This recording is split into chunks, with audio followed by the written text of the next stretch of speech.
कल हमने 25 श्लोक तक यह 11वें सर्ग का प्रकरण, ये जो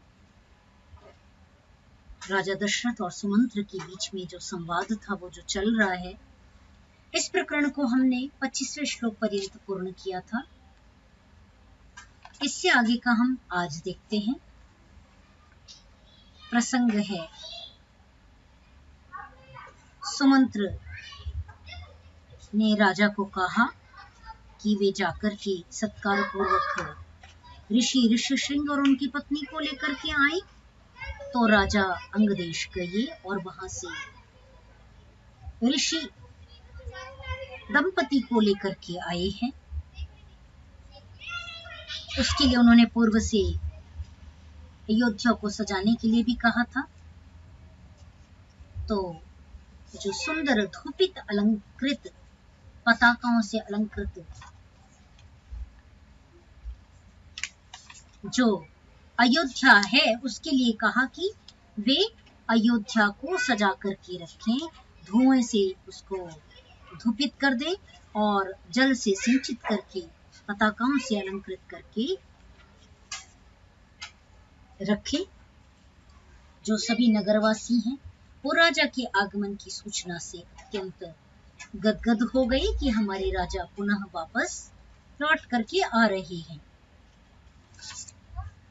आगे देखें, 26वीं श्लोक संख्या से देखेंगे। ततः स्वलंकृतम राजा नगरम प्रविवेशः। अब राजा ने नगर में प्रवेश किया। जो स्व अलंकृत राजा हैं,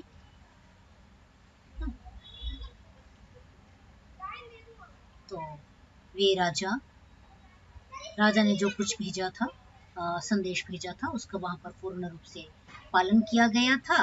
अतः ततः स्वलंकृतम, ना, जो उनकी सुंदर नगरी जो उनकी अलंकृत की गई थी, उस सुंदर नगरी में राजा ने प्रवेश किया। शंख दुंदुभिर निह्रादैः पुरस्कृत्वा द्विजर्षभम्। शंख, दुंदुभि, नगाड़े इत्यादि की ध्वनियों के नाद से द्विज श्रेष्ठ को पुरस्कृत करते हुए अर्थात सत्कृत करते हुए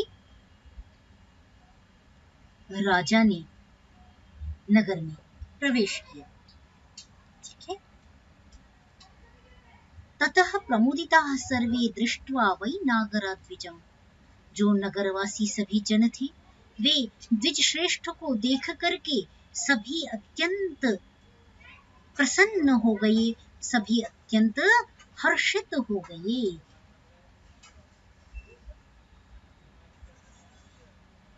प्रवेश्यमानं सत्कृत्य नरेंद्रेणेन्द्र कर्मणा। और जो नरेंद्रेण कर्मणा, जो इस प्रकार के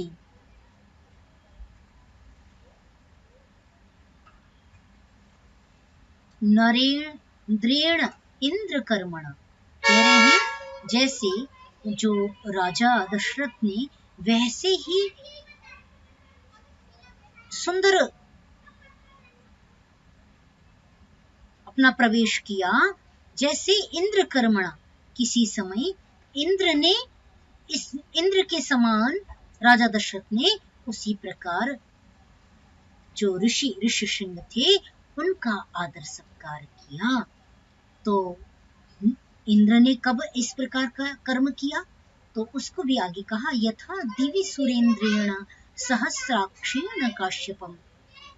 जैसा दिवि, ये प्रसंग पूर्व भी आया था और हमने चर्चा की थी। दिवि पद यहाँ पर जो ऊपर स्थित तिब्बत प्रदेश है, जिसे प्राचीन काल में त्रिविष्टप कहा जाता था, उस त्रिविष्टप स्थान में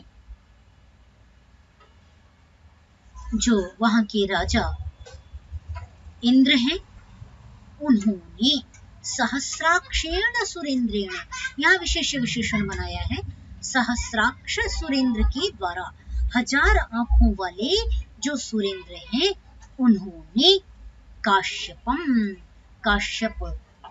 कश्यप नंदन काश्यप का स्वागत किया था। तो यहाँ काश्यप जो है वामन को कहा जा रहा है कि जब वामन द्विजश्रेष्ठ वामन त्रिविष्ट प्रदेश में भ्रमण करने के लिए आए तो वहां पर राजा इंद्र ने उनका भव्य दिव्य स्वागत सत्कार संपन्न किया था। वैसा ही दिव्य भव्य स्वागत सत्कार यहाँ पर राजा दशरथ ने आयोजित किया था। यहाँ सहस्राक्ष में जिनके पास यदि रेवली से प्रकाशित ये संस्करण होगा तो वो देखेंगे बहुत सुंदर यहाँ पर इसकी व्याख्या दी हुई है। नीचे देखेंगे कह रहे हैं कि स्वर्ग को भी पहले स्पष्ट किया है। तो स्वर्ग का प्रकरण तो हमने पहले भी देखा था कि देवभूमि जो है वो कालिदास ने भी देवभूमि त्रिविष्टप और हिमालय प्रदेश दोनों को स्वीकार किया है। जैसे मैंने पहले कहा था कि पाताल प्रदेश जैसे हम अमेरिका के लिए प्रयोग करते हैं वैसे ही शास्त्रों में जो स्वर्ग प्रदेश है ऊपरी भाग है, उच्च भाग है, वो हिमालय और त्रिविष्टप का प्रदेश वो दिव्य और स्वर्ग इन दो शब्दों से उसको कहा गया। ठीक है, तो इस प्रकार 1000 आंखों वाले सुरेंद्र ने, तो इंद्र की 1000 आंखें कैसे थी, तो इसको भी बड़ी मैंने अर्थशास्त्र का बहुधा आपको यहाँ पर बहुधा उद्धृत किया है अर्थशास्त्र को इस रामायण के प्रसंग में, और मनुस्मृति को भी बहुधा उद्धृत करती हूँ क्योंकि बहुत सारे प्रसंग इसके उसमें हमें जो प्रकरण ऐसे हैं जो स्पष्ट नहीं हो रहे हों वहां से सुलझ जाते, बड़ी स्पष्टता मिल रही होती है वहां के प्रसंगों से इस रामायण के प्रसंगों को सुलझाने में। तो यहाँ भी जो सहस्राक्ष पद है ना, उसके 1000 नेत्र थे, आंखें थी। तो ऐसा क्यों कहा, तो अर्थशास्त्र में इसके लिए वचन है इंद्रस्य ही मंत्री परिषद, इंद्र की मंत्री परिषद में ऋषिणाम सहस्रम, 1000 ऋषि विद्यमान थे। जैसे किन्हीं किन्हीं शास्त्रों में 8 मंत्री परिषद में 8 अमात्य माने जाते हैं, तो कहीं कहीं 12 माने गए हैं, है ना, कहीं कहीं 21-22 माने गए हैं। और जो उदाहरण के रूप में यहाँ पर कहा जा रहा है, कह रहे इंद्र की तो मंत्री परिषद जो थी वो अत्यंत समृद्ध थी, उसमें 1000 ऋषिगण, ऋषिणाम सहस्रम, इंद्र की मंत्री परिषद में 1000 ऋषिगण रहते थे, न कि राहुल जैसे सांसद रहते थे, है ना। आज के आप यदि पार्लियामेंट के दृश्य को अपने युग की तुलना प्राचीन युग के साथ करें, जहां पर फिलिस्तीन की जय चल रही है या हिंदू दुष्ट है, हिंसक है, इस प्रकार के शब्द चल रहे हैं, माने जो विचार का स्तर है वो मंत्री परिषद में किस प्रकार का होना चाहिए, ये चिंतन हम इसके साथ में कर सकते हैं, देख सकते हैं, तुलनात्मक अध्ययन कर सकते हैं, है ना, कि वर्तमान युग और त्रेता युग में मंत्री परिषद या उससे प्राचीन युग में, क्योंकि हमारा तो ऋषियों का देश रहा है जिसमें उनके आचरण से हमने जो कुछ सीखा, उनकी विद्या से जो हमने सीखा उसको हम ऋण समान स्वीकार कर लेते हैं और अपनी आगे की पीढ़ियों को देने के लिए कटिबद्ध रहते हैं, जिसको हम यज्ञोपवीत नाम से स्वीकार करते हैं ना। और कि ये ऋषियों का ऋण है मेरे ऊपर और मुझे ये पूरा करना है, ऐसा मान करके हम उसको निभाते भी है आजीवन। तो इस प्रकार इंद्र की मंत्री परिषद में ऋषिणाम सहस्रम, आगे कहते हैं अर्थशास्त्र में सतचक्षुः तस्माद् इमं द्व्यक्षं सहस्राक्षं आहुः, वह उनकी आंखों से तस्मात् इमं वह इस संपूर्ण राज्य को देखा करता था, इसलिए वो 2 आंखों वाला द्यक्षम सहस्राक्षम आहुः, 2 आंखों वाला इंद्र सहस्राक्ष 1000 आंखों वाला कहा गया है। तो उसकी 1000 आंखें उसके ऋषि गण थे जो उसके चिंतन के अनुरूप संपूर्ण राज्य का कार्यभार निर्वहन किया करते थे।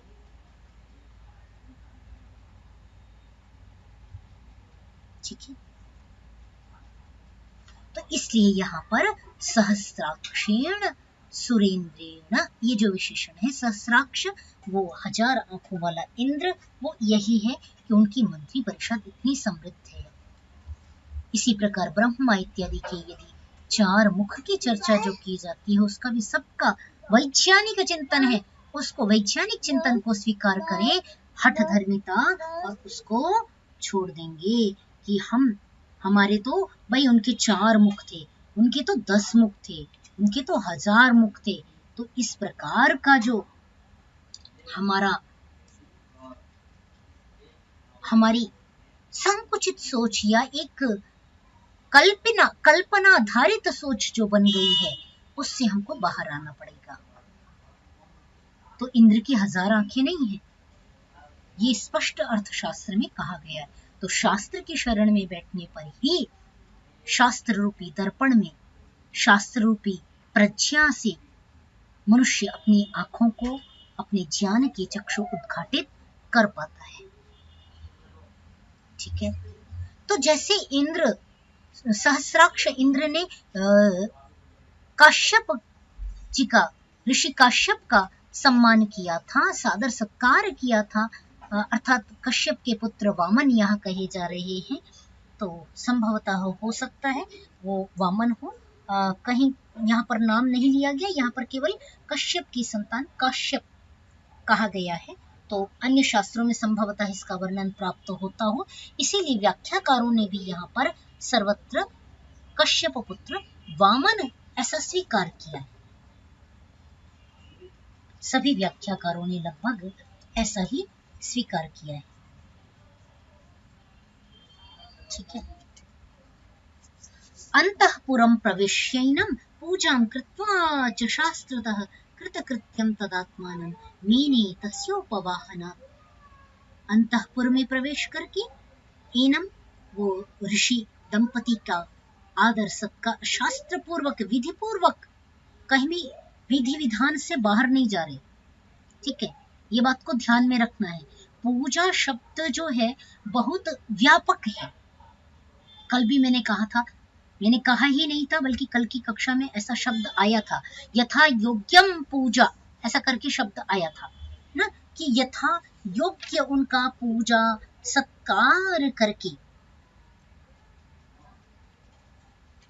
तो जो पूजा शब्द है वो बहुत व्यापक है। यदि हम इसको यजुर्वेद के दर्पण में देखते हैं, यजुर्वेद में चोर की भी पूजा का संदर्भ आया है। तो चोर की पूजा कैसे होती है वो हमको पता है,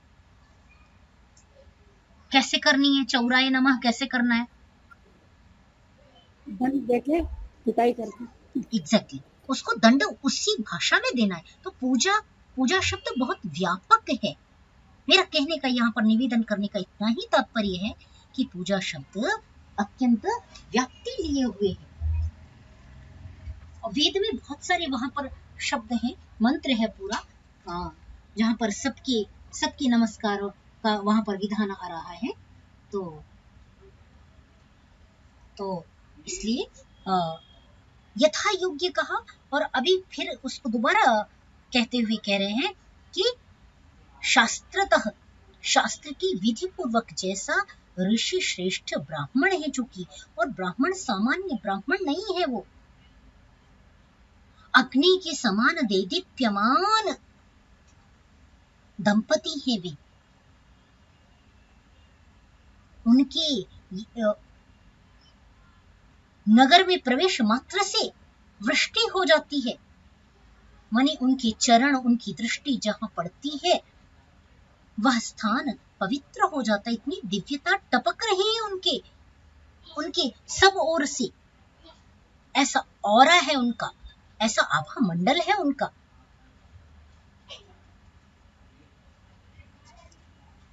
ठीक है,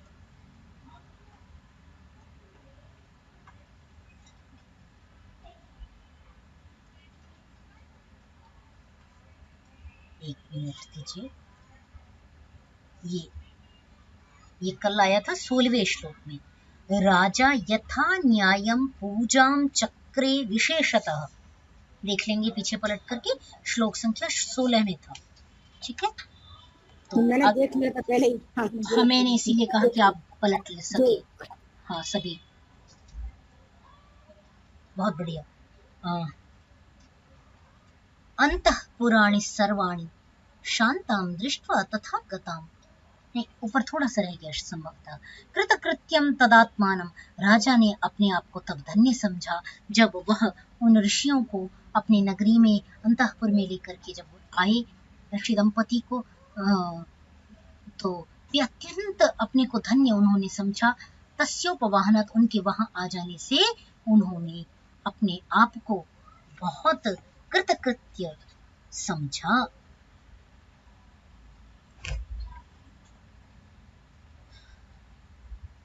आगे देखेंगे, अंतःपुराणि सर्वाणि, सभी अंतःपुरवासी जो अंतःपुर थे उनकी, उन सभी अंतःपुर में, अंतःपुरम शब्द नपुंसकलिंग हो गया, तभी कहा सर्वाणि अंतःपुराणि।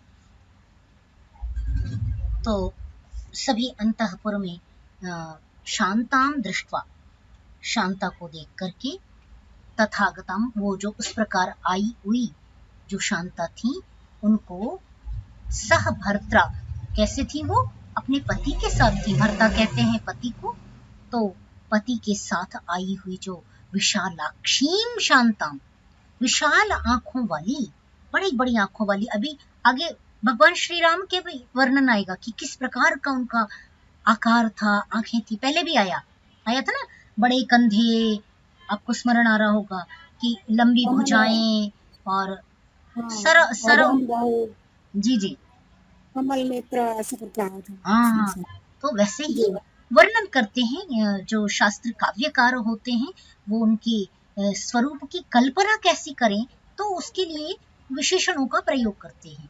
तो यहाँ भी उपमा देते हुए, मैंने विशालाक्षीम शांता विशेषण बनाते हुए कहा कि जो विशाल आंखों वाली, बड़ी बड़ी आंखों वाली जो शांता थी, प्रीत्यानंदम उपागमन, उनको वहां पर अंतःपुर में उनको आया हुआ देख करके सभी हर्ष से, हर्ष को प्राप्त हो गए, हर्ष आनंद मग्न हो गए।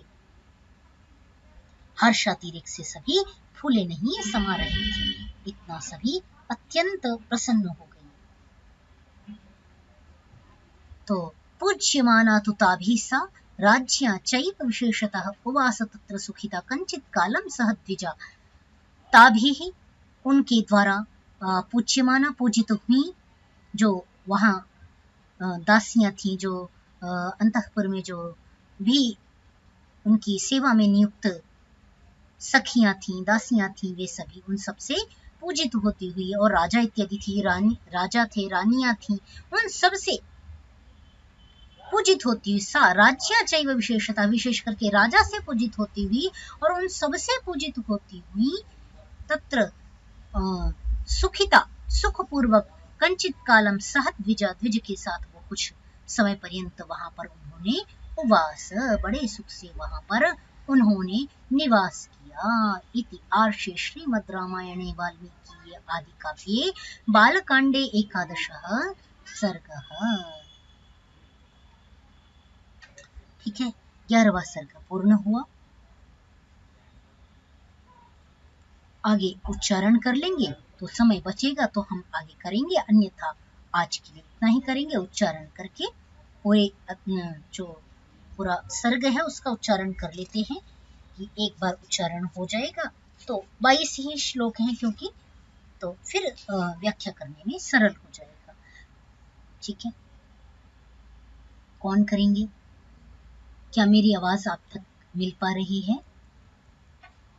जी आ रही है, स्पष्ट आ रही है मेरी आवाज? बिल्कुल स्पष्ट आ रही है। ठीक है, तो उच्चारण करने की कौन इच्छुक है?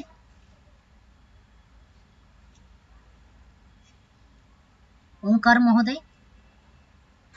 महोदय, अगर श्लोक वही है तो फिर मैं जगदीश्वरानंद जी की उनसे कर देती हूँ। नहीं नहीं, उनकी और इसमें सेम नहीं है, नहीं है जी, रोज यही निवेदन करती हूँ, सेम नहीं है।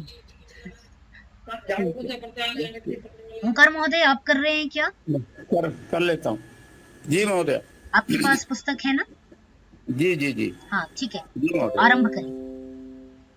ततः काले बहुतिथे कस्मिंश्चित् मत्तु मनोहरे वसन्ते समनुप्राप्ते राज्ञो यष्टुं मनोभवत्।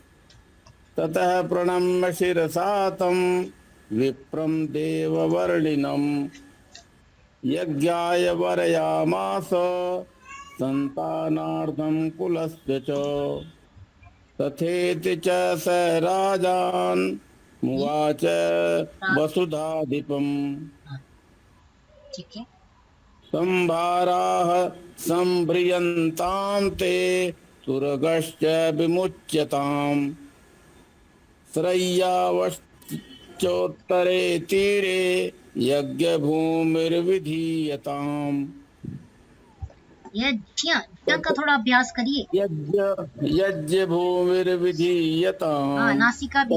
यज्ञ यज्ञ हाँ यज्ञ हाँ। ततो अब्रवीन् नृपो वाक्यं ब्राह्मणान् वेदपारगान् सुमन्त्रावाहय क्षिप्रमृत्विजो ब्रह्मवादिनः। नहीं गड़बड़ क्यों हुआ? सुयज्ञं सुमंत्रावाहय वामते क्षिप्र तक अलग कर दें।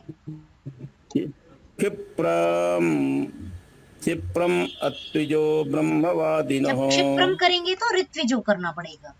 ऋत्विजो, अच्छा, क्षिप्रम ऋत्विजो ब्रह्मवादिनः। सुयज्ञं वामदेवं च जाबालिमथ काश्यपम्। पुरोहितं वसिष्ठं च ये चान्ये द्विजसत्तमाः। ततः सुमन्त्रस्त्वरितं गत्वा त्वरितविक्रमः समानयत् स तान् सर्वान् समस्तान् वेदपारगान्। तान् पूजयित्वा धर्मात्मा राजा दशरथस्तथा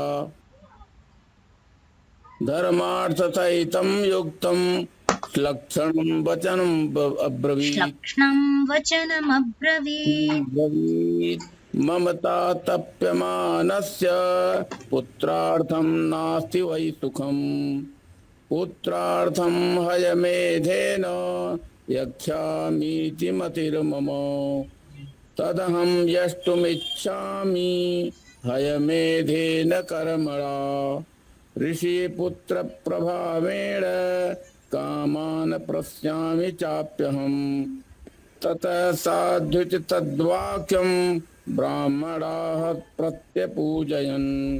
वसिष्ठ प्रमुखाः सर्वे पार्थिवस्य मुखाच्युतम्। ऋष्यशृङ्गपुरोगाश्च प्रत्युचूर्निपतिं तदा। संभारा संभ्रियन्तां ते तुरगश्च विमुच्यताम्। सरय्यावश्चोत्तरे तीरे यज्ञभूमिर्विधीयताम्। सर्वथा प्राप्यसे पुत्रांश्चतुरो अमितविक्रमान्। तस्य ते धार्मिकी बुद्धिरियं पुत्रार्थमागता। ततः प्रीतो भवत राजा श्रुत्वा तु द्विजभाषितम्। अमात्यानब्रवीद् राजा हर्षेणेदं शुभाक्षरम्। गुरूणां वचनात् शीघ्रं संभारा संभ्रियन्तु मे। समर्थाधिष्ठितश्चास्य सोपाध्यायो विमुच्यताम्। समर्थाधिष्ठितश्चाश्वः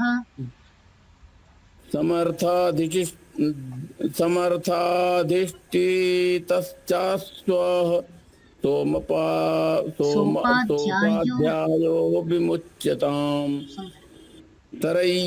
सरैवाश्चोत्तरे तीरे यज्ञभूमिर्विधीयताम् शान्तयश्चाभिवर्धन्ताम् यथा कल्पं तथा विधि यथा शक्यः कर्तुमयं यज्ञः सर्वेणानि महीक्षिता नापराधो भवेत् कष्टो यद्यस्मिन् क्रतुसत्तमे छिद्रं हि मृगयन्ते ते विद्यांसो ब्रह्म राक्षसाः विधिहीनस्य यज्ञस्य सद्यः कर्ता विनिश्यति यद् यथा विधि पूर्वं मे क्रतुरेष समाप्यते तथा विधानं क्रियतां समर्थाः करणोऽश्वयः करणेष्विह तथेति च ततः सर्वे मन्त्रिणः प्रत्यपूजयन् पार्थिवेन्द्रस्य तद्वाक्यं यथाज्ञप्तमकुर्वत ततो द्विजास्ते धर्मज्ञम् अस्तुवन् पार्थिववर्षभम् अनुज्ञातास्ततः सर्वे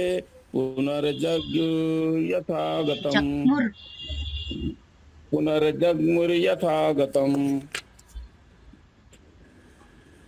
गतेषु तेषु विप्रेषु मन्त्रिणस्तान्नराधिपः विसर्जयित्वा स्ववेश्म प्रविवेश महामतिः। इत्यार्षे श्रीमद् रामायणे वाल्मीकिये आदि काव्ये बालकांडे 12 सर्गः। बहुत सुंदर सुंदर पाठ किया आपने। इसी तरह सभी प्रयास करें कि एक एक सर्ग आप बड़े शीघ्रता से त्वरित गति से आप भी पाठ कर सके। ऐसा मैं चाहती हूँ कि आप सब में इतनी फ्लुएंसी आए। और नीलम जी आपकी भी पुस्तकें आ जाएं शीघ्रता से, तो हम आपसे भी सुनना चाहेंगे। बहुत दिन से आपका उच्चारण नहीं सुना, काफी दिन हो गए। बहुत अच्छा आप भी गाते हैं। जरूर जरूर। हाँ, तो अपनी बुक्स थोड़ा जल्दी मंगा लें, तो आपको भी सुनेंगे। सभी इसी तरह एक एक सर्ग थोड़ा फ्लुएंटली प्रवाह में त्वरित गति से पढ़ जाएं। बड़ा अच्छा लगा, आपने एक ही बार में पूरा पढ़ दिया। तो अच्छा, एक चीज यहाँ पर आपने देखी होगी